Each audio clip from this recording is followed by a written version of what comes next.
I love things sounding a bit crushed and underwater and sort of filtered. So even if it's just like, oh, I like the top end of that synth sound, I'm just going to use that in my track and then, you know, fill it out with something else. Building a track, it's like a little puzzle, and making sure that you're kind of filling every space but not like overcrowding certain spaces.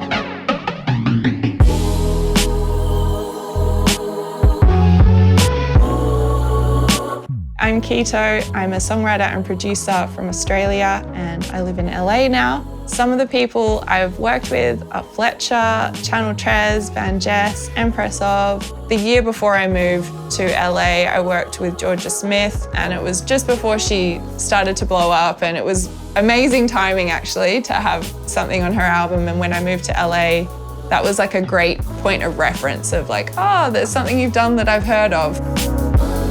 I grew up in a really small town called Denmark, which is in Western Australia. It's kind of like that thing when you're in a small town, you like think of the thing that's going to get you out of the small town, like I need to be really good at something. For some reason, music was the thing that I gravitated towards. When I started making music, I discovered things like Burial, Aphex Twin and Square Pusher and all those producers where it was just like, what the hell is this? I think that was something that I could wrap my head around, making music in that kind of format, because it was so experimental and mistakes are kind of like the things that make that music special. Off the back of having some of my music sampled by other artists and synced in some commercials and stuff, sort of opened the door to like producing for other people in other spaces. I'm going to make a sketch using Komplete Now and some of my other favorites from Native Instruments. I'm going to start off with Electric Sunburst because I've made so many songs, even if it's just like writing a song over the Electric Sunburst, it's like a great starting point. There's the sound that I've used so many times. Specifically, I love that it's called Ibiza. I'm going to use this just because I have used this in like a lot of tracks and sessions where an artist is like, I want to start with guitar. And I'm like, I don't play guitar. So therefore, this is when Electric Sunburst enters the room.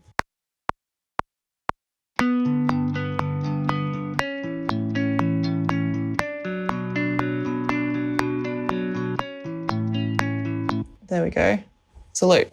I like to make chords a little bit more interesting by drawing MIDI in, because, you know, you can add notes that maybe your fingers can't reach, or just like if you can't play piano that well. I'm going to speed this up as well.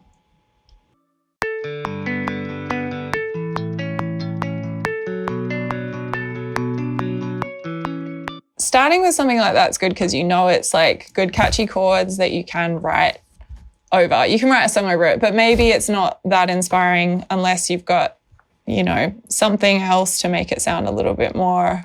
I'm going to put RC24 on it.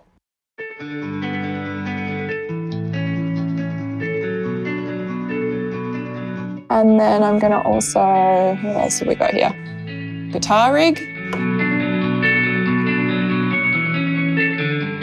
Kind of just wanted to like hit some presets and see if I could make the guitar sound a little crunchier and give it some more character so it doesn't sound as clean. And then I pulled up an EQ just to like take off the top end. It's actually nice, this kind of stuff.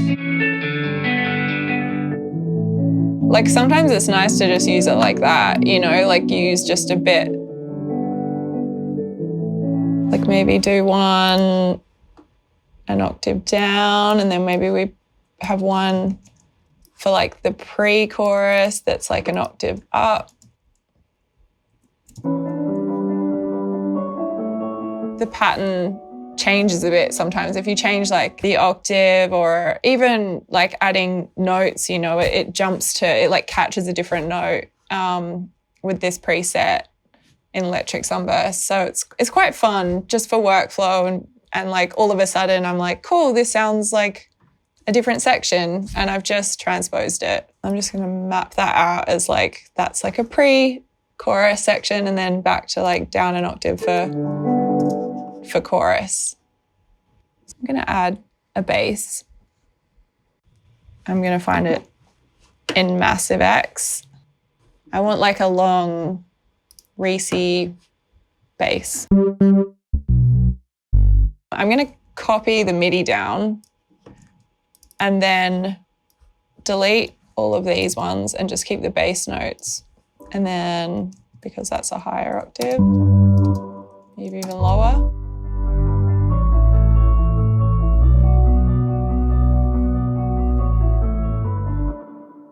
Gonna do Cloud Supply.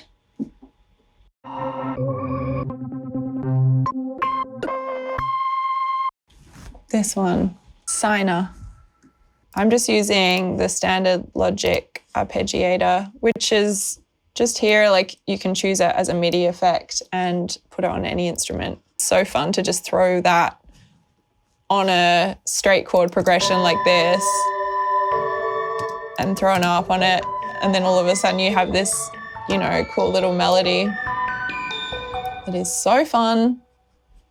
And I'm gonna put extra stuff on it as well.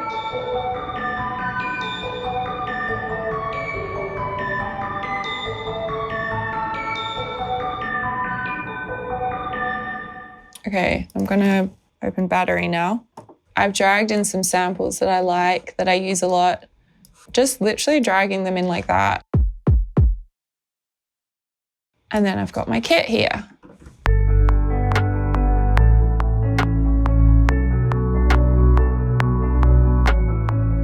I really like tonal, like even just like a pitched up 808 tom or something with some reverb on it.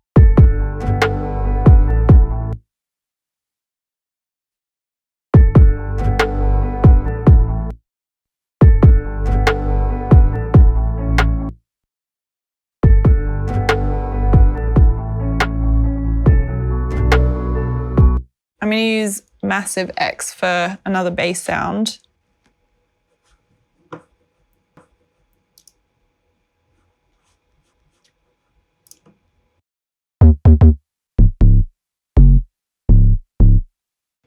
I'm copying that same MIDI that I've got the long bass notes. And then I'm just going to edit it. It's kind of nice sometimes for the bass to hit the same time as the kick. Like, it's kind of cool for like a verse. I have this other MIDI that I made in a different project and I'm going to drag that in. It's basically the same. It's using the same kit. I'm just going to see how it sounds as like a variation to what I just made.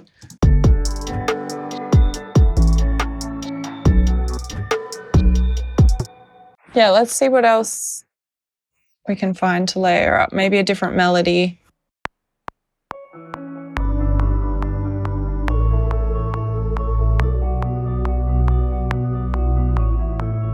This one was the first preset in Cloud Supply, called 5 for 5. I actually want to make the guitar even a little bit more reverby, I think. I'm going to use RAUM.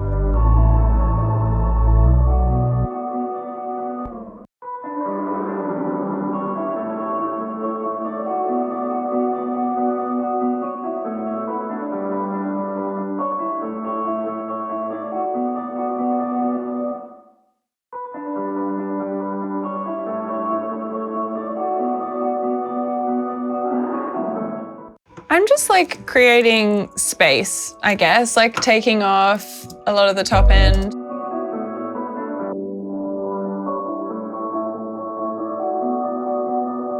I'm gonna see what some distortion sounds like as well.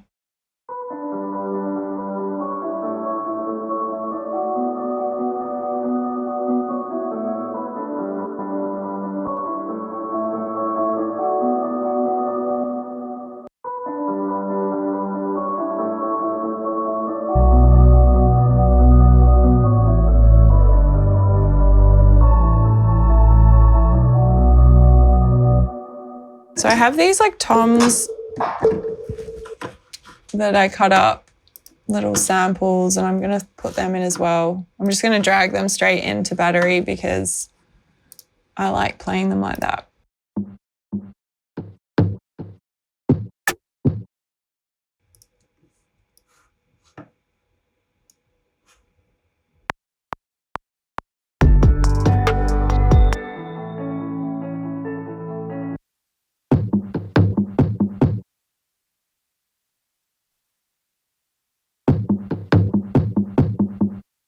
I love little layers like this in a beat because you're not like super conscious of it when you hear it all together, but it just like adds another texture and makes it kind of bouncier.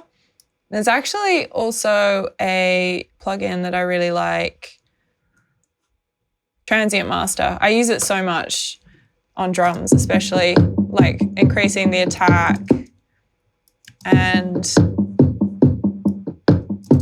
it can make things sound like a lot shorter. Yeah, let's try putting that on this.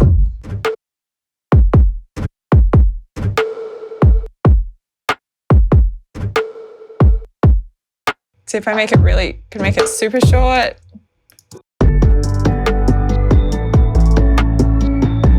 See how cool that sounds, those toms? They make it so much better. So I'm going to duplicate this track with these drums, and I'm going to mute the kicks in one of them and the snare. In the other one, I just want to have them in their own, different track so I can sidechain to that. Usually when I build out a project, I'll actually bus everything. Like I'll send the kick to a separate bus, the snare, the percussion, and then I'll send all of that to a drums bus. I just like organizing everything, and then having this synth, I would put that in my synths bus, which I'll do. This will go in the bass. I'd probably put that in the synths as well. It's great because you can process a group of things together. So if I solo the synths, the two things that I just sent to that bus are now playing. Okay, so I've grouped my synths sounds, or these sounds that I want to sidechain. I'm adding a compressor, which is just Logic's standard compressor. And then I have a little sidechain preset here. So when I play it, every single time the kick and the snare plays, it triggers this. So if I put it all the way back, the threshold, you can hear how much it ducks. So it's kind of nice to have it where you hear it, like you can hear it ducking, but it's not like a crazy, crazy amount. I'm also going to add a sample delay to the hi-hats, and I'm going to link it left and right, and then use this like sort of to nudge them a bit. So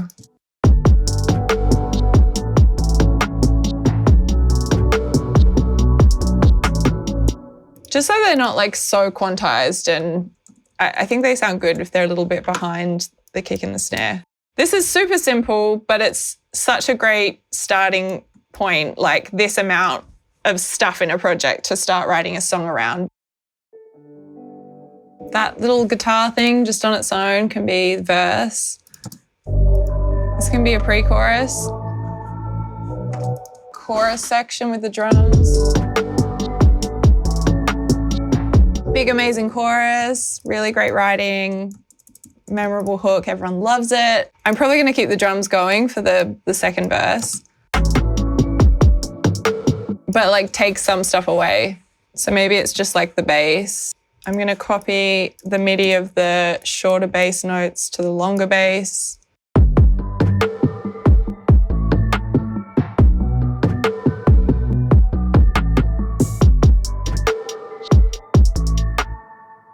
Maybe for the chorus parts, we like don't filter the guitar as much, and because I actually had that filtered a lot. So I'll try take that off a bit.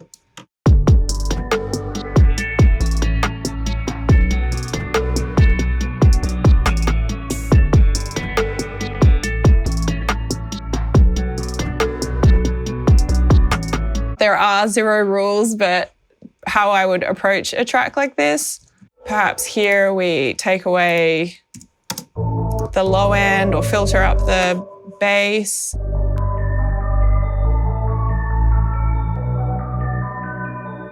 If I go to, I have to change this back to read. So it's going to read all this stuff that I've created. Okay, so it's called channel EQ, frequency.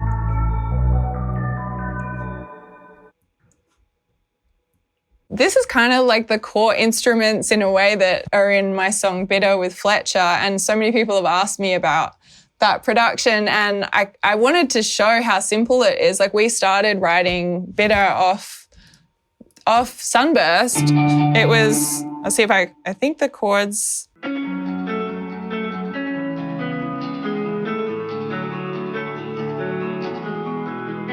That was what we started with, like that chord progression, and then kind of just built around that. I do sometimes add a lot, and then I end up taking a lot away as well.